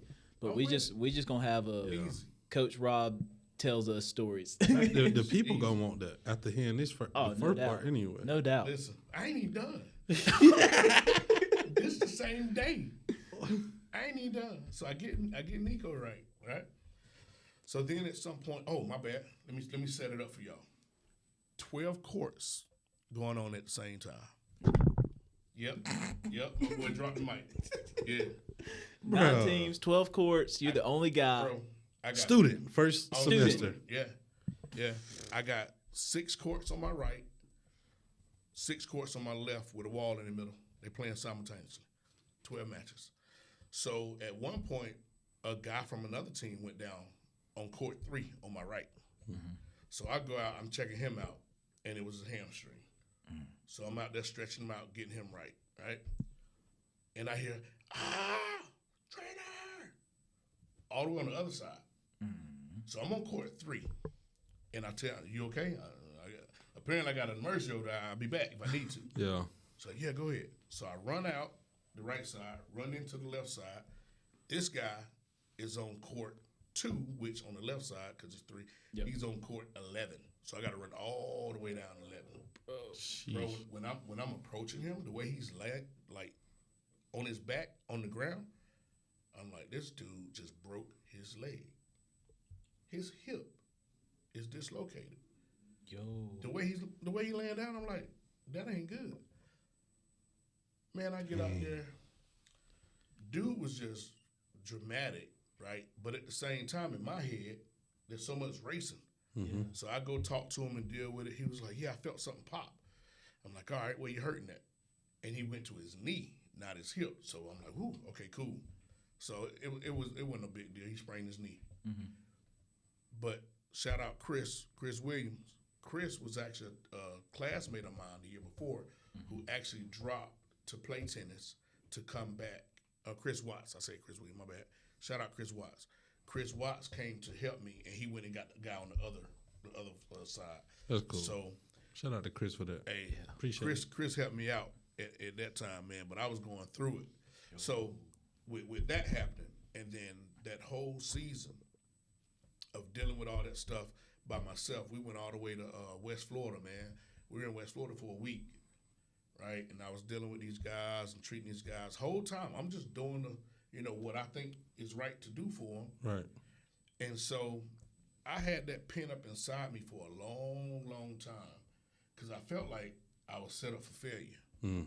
Oh, you had every right to feel chip on the shoulder. Man, listen. So going through that program, because I know some time ago that was the question. Yeah, it's good. Going through that program, that's what I felt. I always had that in my mind. Like, y'all folks tried to set me up. Mm-hmm. You know, it's crazy though, because I'm sitting here thinking back to my student teaching. They would have never looked at me and gone, "Hey, the principal's not here today." Yeah. So you're gonna run they would have never. Mm-hmm. You would never look at a student teacher and do that. No. Come on, bro. They literally just placed it on your shoulder. Yeah. And now time's different now. Like programs can't even do that now because. So that's so ill. When there's the accreditation group called Katie, they won't even allow it. Students can only work 20 hours a week now.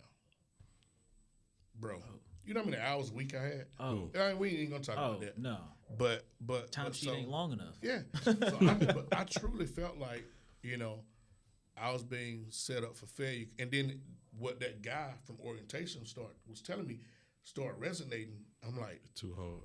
Yeah, but I'm like, and it's just full transparency. I think they're only making it hard for me. Right? How bad do you really want it? Oh, man. Or are you going to be like the rest of them and drop that faltered? So, and I never said a word. I kept that in. And to be honest, I don't know if I can say I used that as fuel or if I was just so naive enough to just go through it because I knew what I wanted to do on the other side. That's gotta, excuse me, that got to be what it is, Coach. I feel it's the latter.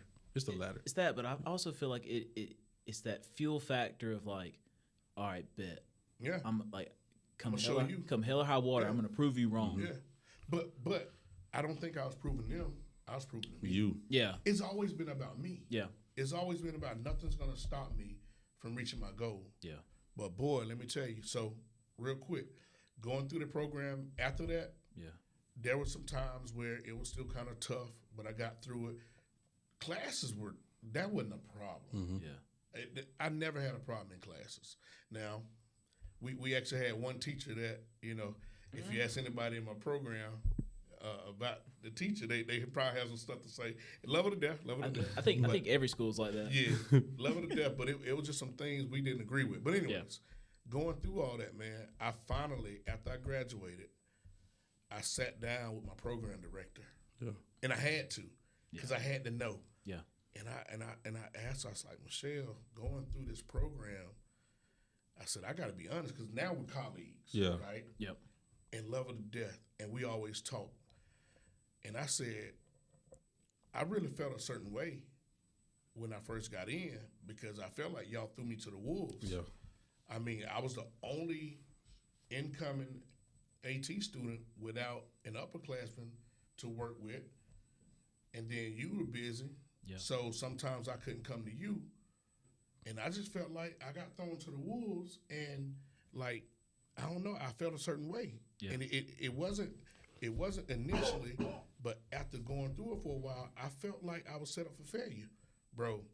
This woman looked at me, and like, so that's the first time she heard it, and she was hurt. Oh, she was hurt, bro.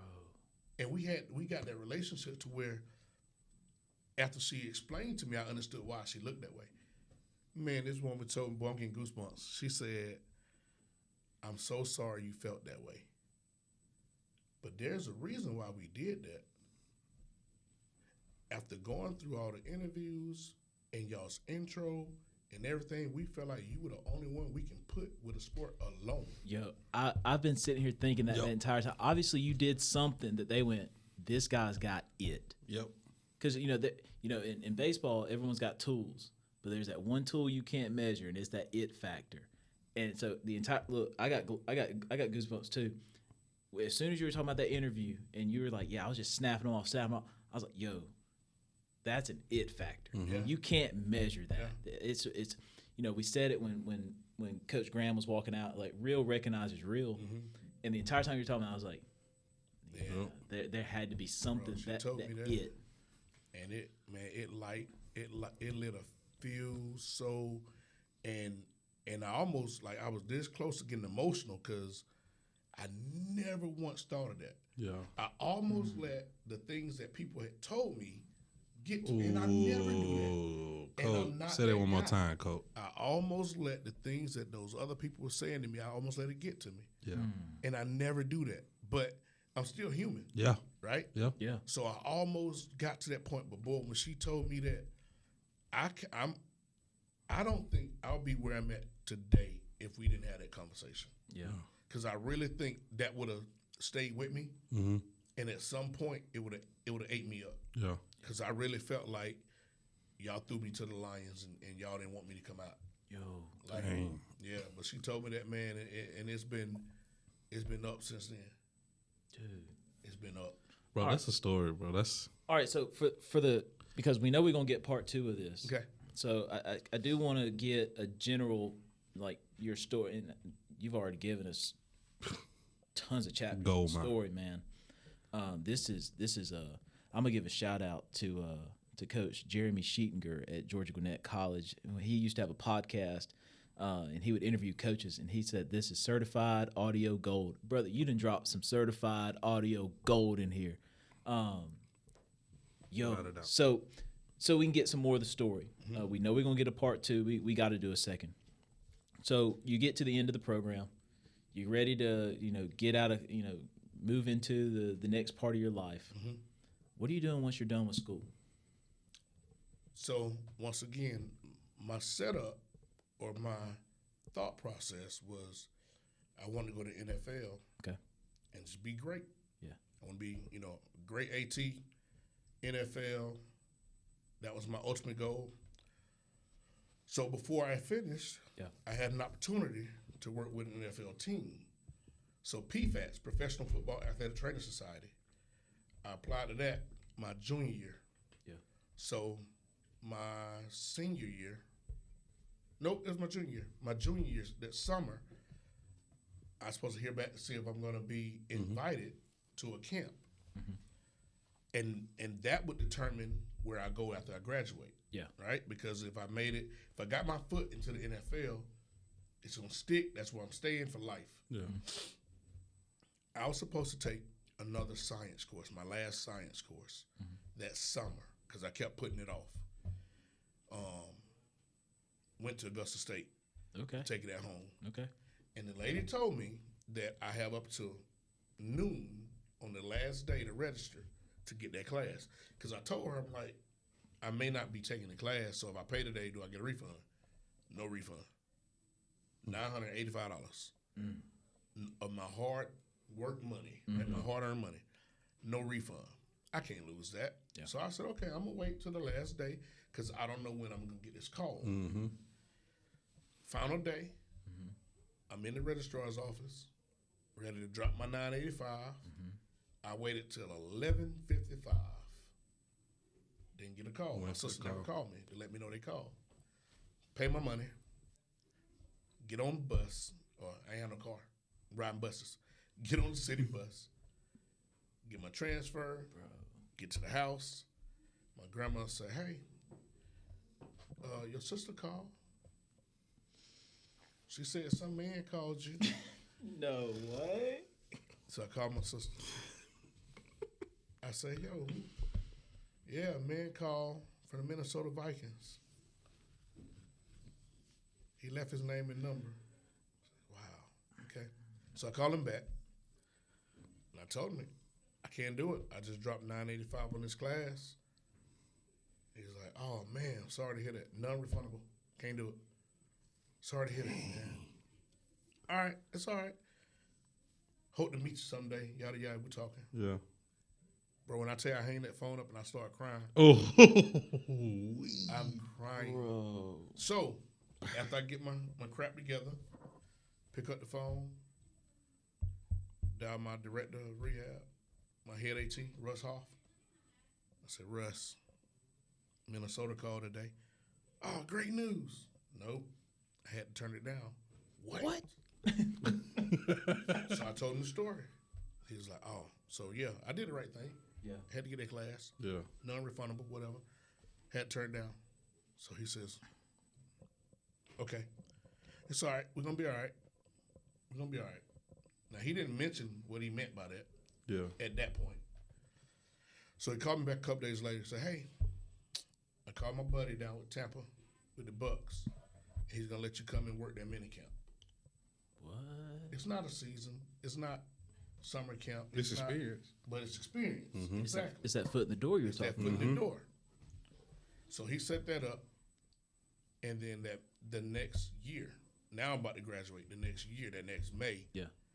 I go to Tampa.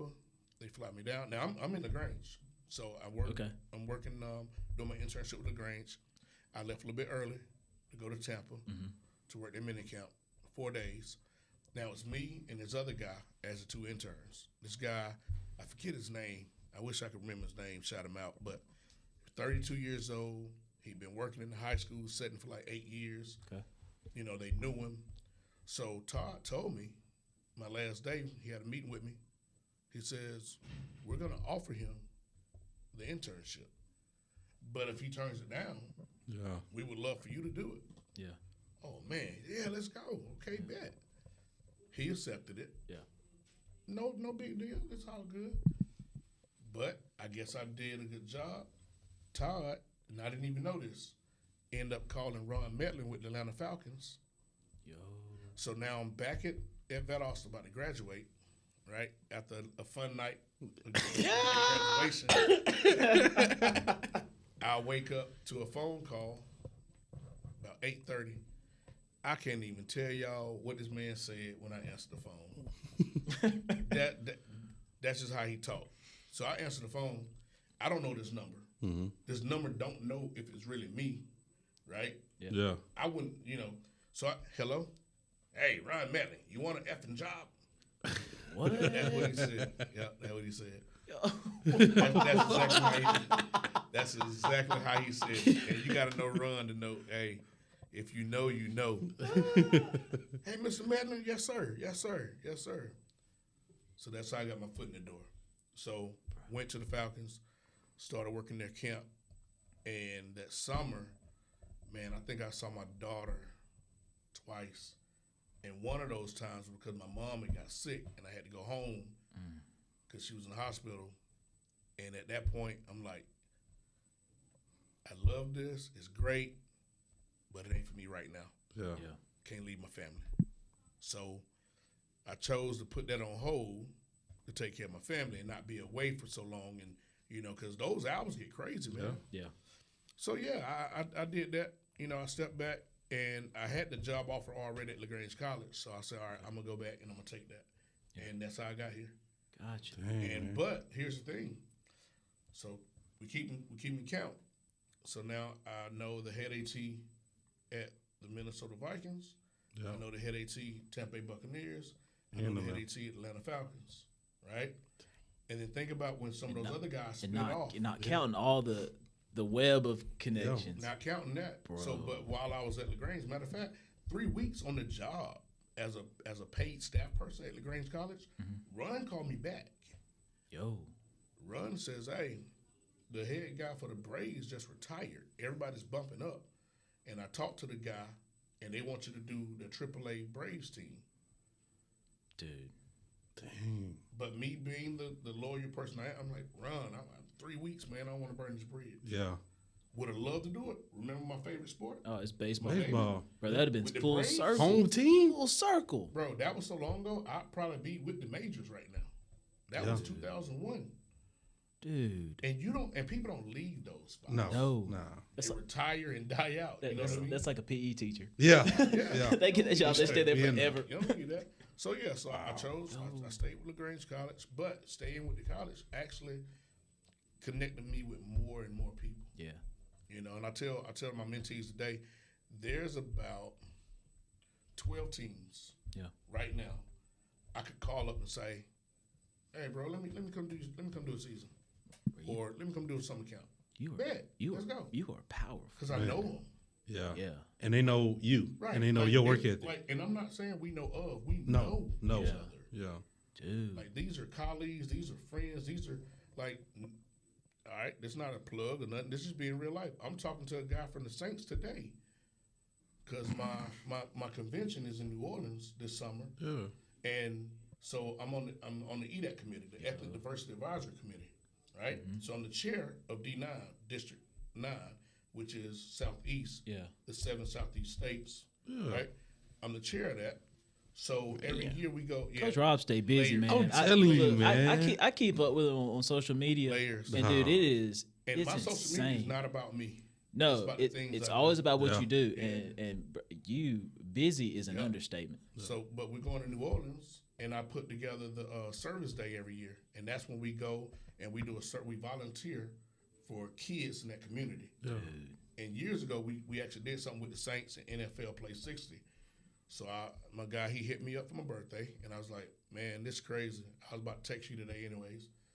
And he said, "Let's talk. I'll call you such and such date." Well, yeah. I know these people. That's cool. Yo. And it's never a clout thing. It's never a, this and that. We just people. We regular people. You've got, but what people got to understand is like there's a difference in clout chasing and you just worked your butt off to get where you are. Yeah. That's a part of your industry. Fact. That's it. Dude. All athletes need trainers. All right. At some point. So, because what people, I don't think what people realize when we record this is we're using our planning period. So, we just so if there's anyone at central office that might listen to this, we're doing this. We're sacrificing our time. All right, but it's for the betterment of the society. Amen. So, how long were you at LaGrange College? 21 years. I was on year 22. Wow. A lot of people don't know that. Dude, so like you were, you're like LaGrange College to the core, man. God, dog, man. Bro. Yeah. I did a lot of work there. Dude. Did a lot of work there. Yeah. Man. Yeah, I started out in 01. I was the assistant. I was the first full-time assistant they ever had. Worked with a guy with Paul by the name of Paul Walkoff. Shout out Paul. Paul's at Georgia Tech right now. I was the assistant from 01 to 07, spring 07. I took over fall 07. And I went from assistant to head to director of sports medicine to director of sports medicine and director of compliance to director of sports medicine, director of compliance, and assistant AD. Assistant AD. Yep. Ladies and gentlemen, that is what we call decorated. I was there for a minute, man. Gee. That's hard work, man. That's grind. That's grit. That's stay down. Bro, look, I ain't mean to cut you off. No, go ahead. And I told her this the other day. Shout out to my wife. Yes, sir. Dude, I was about to say. Because, I was putting in that work. Yeah. But, man, she was at home with them kids a lot. Yeah. And I'll be honest, the first few years until I took over and actually built my program. Yeah. Because before I left, I had 4 full-time assistants. Yeah. Right? So, of course, when I had 4, my traveling started getting cut some. Mm-hmm. But those years prior to that, man, she held it down. Dude. Man. She held it down 100%. Dude. And a lot of people don't know that. They don't realize that. They don't understand that. And she deserved those flowers. Most definitely. 100%. It's funny. So I was talking to my mom this morning, and she was like, I saw where you were at the ball field like 9:30 last night, and I was like, the average human doesn't understand what goes on behind the scenes, and just in like the sports world in general, like they're like, oh, you just coach or you're just the trainer. Yep. Nah, you don't understand. You're just a fan. Like you, you're just a fan. You stay over there, armchair quarterback.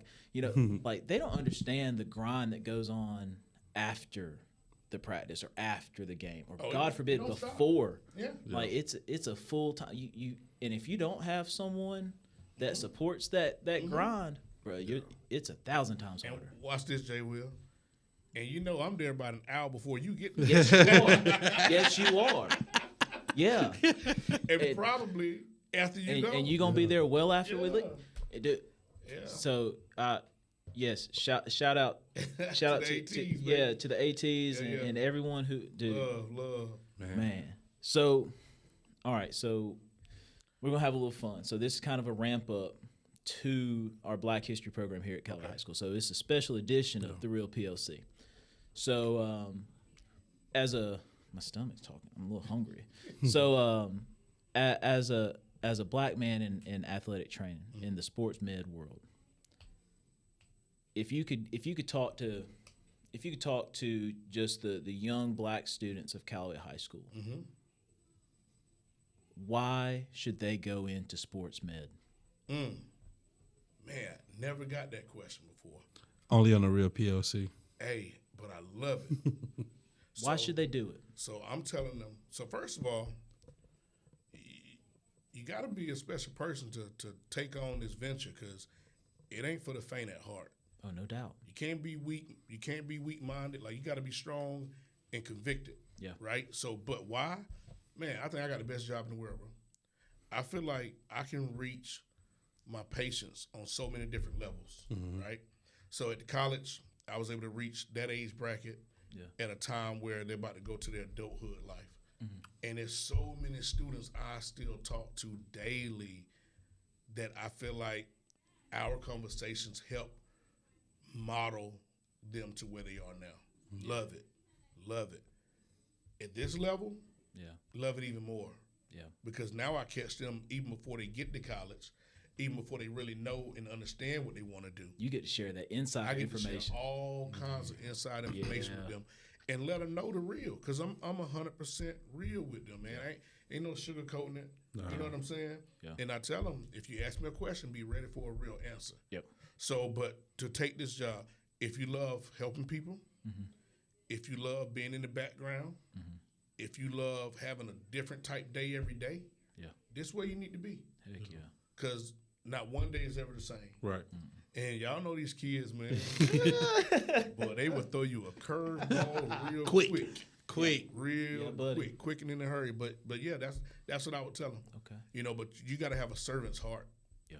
If you ain't willing to serve, you might as well forget about it. Because as y'all already know, man, there are going to be people that, you know, you may not necessarily love, right? You're not going to love everybody you work with. Right. That's understandable. But you got to remember your why. Yeah. Yeah. Right? If I told y'all, oh, yeah, I love everybody, I'd be lying. Yeah. But I'm professional enough to deal with them in a sense. You ain't going to know I don't like them unless I tell you. Right? Yep. And that's just, that's a byproduct of being professional. Yep. Yeah. Like, no, I'm not going to sit here. Some people do. You come at me the wrong way, I'm not finna yell back at you. Nah, man, I won't need that ain't my style. So. Like I tell people, I'm not confrontational, but I'll finish it. Yeah. Oh yeah. Yeah. And this sound like, you know, I know some people might think it sound crazy. I never lost. Never lost an argument. When it comes down to the safety and well-being of student athletes, I know what I'm doing. Yep. Yeah. So at the end of the day, you're not gonna win that argument. Yeah, no. It shouldn't even be an argument. Coach, you got that vibe around you. Like, whenever I see you at a game and I see a kid get injured, it's no nonsense, dude. It's no nonsense. And you know what? I know for a fact Coach Rob's gonna go over there and handle business. Yep. He ain't running over there. He ain't when he get there, like he flustered. What's going on? Talk to me. Because people don't understand, Jay Will. You got to be calm in that situation. Yeah. Like and they respond to you. Right. Yeah. Yep. I've had people before. They be like, "Why you didn't run?" I'm like, I'm headed that way. I've been at one of those. I'm getting there in time. Somebody even yelled. Actually, oh man, was it yesterday? I think I got yelled. Somebody yelled. I was thinking last season there was a foul ball that went in the dugout. And it kind of like skipped up and hit somebody in the dugout, and it was like, it sounded like war, like medic, medic! And like Coach Rob he just nonchalantly grabs his little ouch pouch. Oh, he's on the other side. It was on the first base side. Yeah. He just nonchalant grabs his ouch pouch, and they're like medic, But listen, like screaming. He goes, if you can yell, I got time. Yeah. And the way he said it, I just died because he was like, I saw it happen. that's You're the thing they good. don't understand. I was just about to say that. Dude, it's uncanny. Anytime I've been, and this ain't no lie, man. I got no reason to lie. Anytime I've been in an athletic event when I'm working, I rarely ever miss it happen. I'm always just watching at the right time, and I see it all. Yeah. And yeah, I saw the kid get hit. He was like, I so saw it. By the time Hub then was letting me know, I'm already picking up my kid. Yeah. Yeah. I'm on my way. I'm on Yeah. it. Like, and sometimes other people think things that happen are an emergency. Mm-hmm. Yeah. It's not. Yeah. And if I run and now I'm flustered and I ain't worth a dime. Nope. Yeah. What happens if you take off running Thank you. and then you mess around and get hurt? That's happened before. I was about to tell you that. Not to me. Yeah. Not to me. But I've seen, dude, I got so many stories. I saw somebody run on the football field in the rain, slip, Nope. and knee the kid that's injured in the face, knock the fronts out. Wow. Like, there's no point in that. Yeah. And like I said, people on the outside, y'all know how it is. Everybody on the outside love to tell you how to do your job better than you. And I don't listen to that. Yeah, no. And it's funny because people come back and tell me all the time, yeah, so-and-so's literally last week had a friend of mine tell me somebody came and told them, I don't know what I'm doing because their kid got hurt and I didn't look at them. Well, but you don't know what conversations I've already had with your kid, Yeah. right? Lord. And in that situation, you got to understand that situation because all of them are different. I knew at the time, I know why that kid went down. And it was not because of an injury. Right. Yeah. But that stuff doesn't bother me. Yeah. You know, and I'll be lying if I said it didn't used to. When I was younger, Oh, yeah. it bothered me to the fact of, all right, man, you got to do better.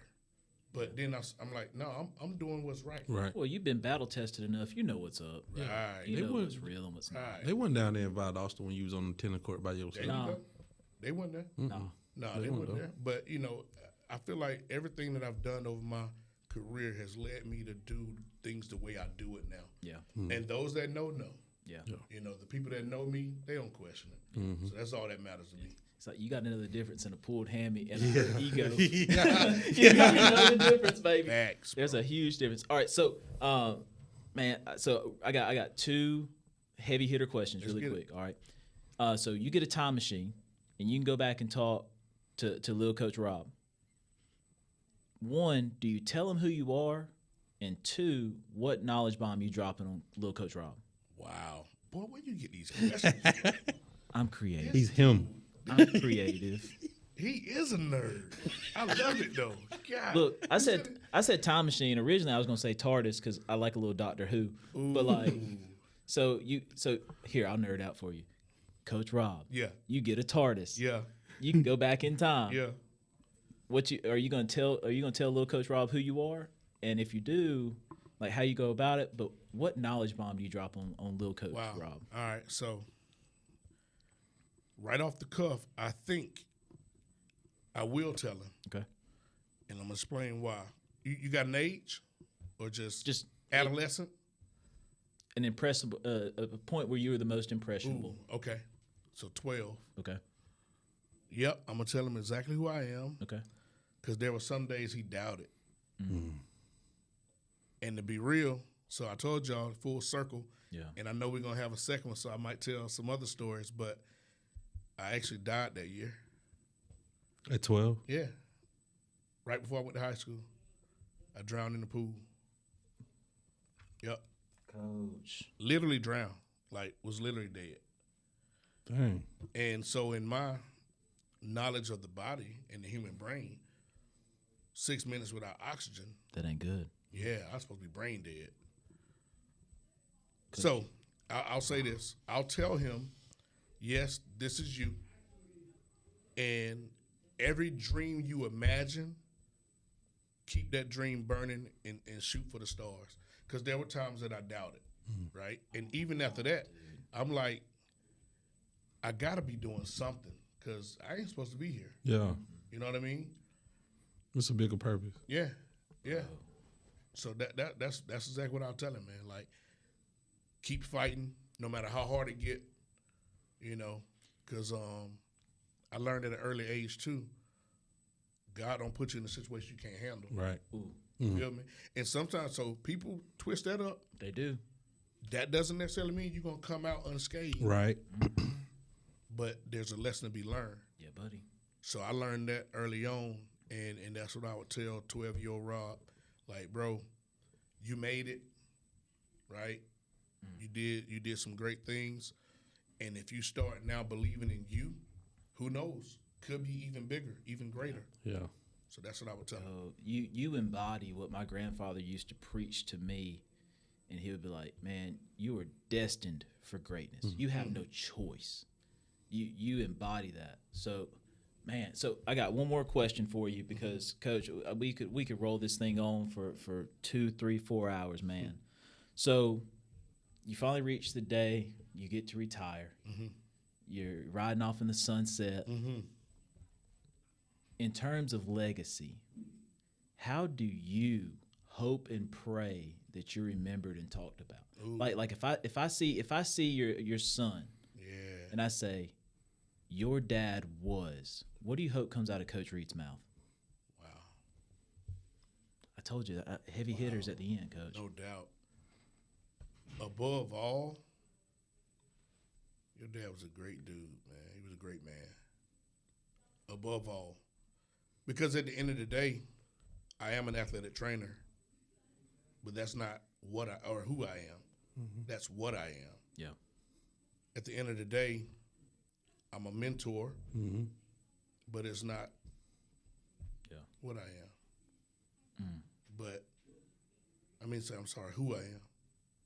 I'm still thinking about that. A great dude, man.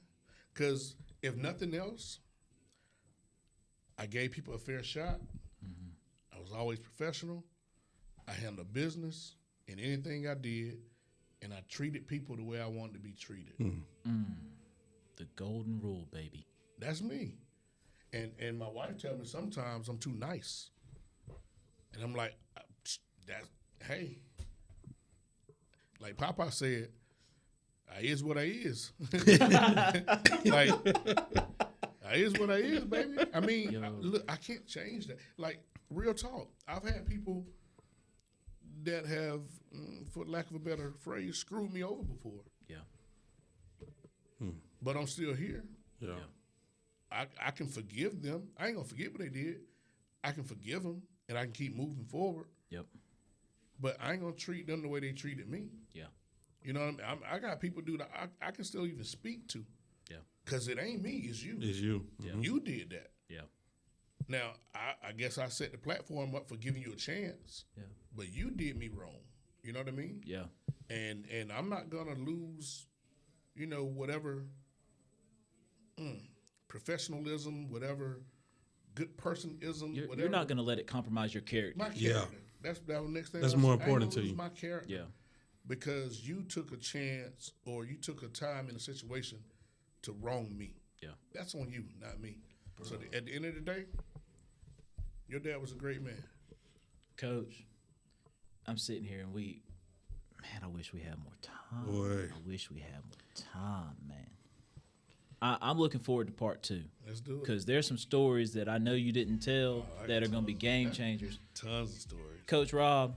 Yes, sir. It's been an honor. It's been a pleasure having you on the Real PLC, and you have been real. All the way. You have been real. Ladies and gentlemen, meeting is dismissed. We better see this in implementation in your classroom. Not differentiated. Keep it real. Peace. We out.